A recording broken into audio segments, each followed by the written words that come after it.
Hey, I'm Dr. Jay Boo. I'm a behavioral sleep medicine specialist, and I have two babies. I have a 3-year-old and a 1-year-old. Awesome.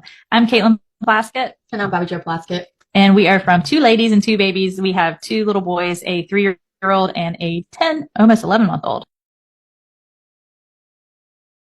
So how do we're trying to figure out, because I feel like sometimes we're trying to navigate, should we put him to bed immediately when he's getting tired? Should we prolong to try to help him sleep longer, but are we screwing up the sleep cycle? Like, how do we navigate that? Because we're at the point now where our little buddy is like teetering on 6:30 or 7:30, which is a wild difference in our household. Yes. So if we can stay at 7:30 in the morning, wake up time, like that's ideal. But what do you advise? Like put to bed right when tired, or put to bed like delay?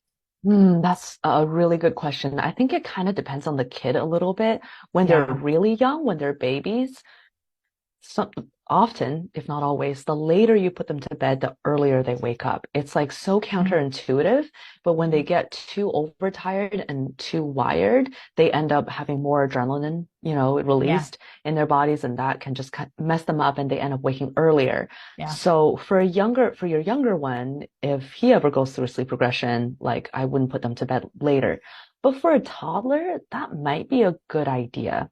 In fact, one of the evidence-based methods for like toddler preschool sleep bedtime problems is called bedtime fading, where instead of struggling with them with like a prolonged bedtime process where there's like repeated curtain calls and they're not falling asleep and it's like a huge issue in the house, you just wait and put them to bed around the time where they are like actually falling asleep usually, whether that's like 9 or 10, and it might feel like that's super late, but you start there, so then they end up falling asleep pretty quickly to kind of stop the struggle of bedtime. Yeah. And then once that's like consistent, you can move it up earlier and earlier so they're getting more time to sleep.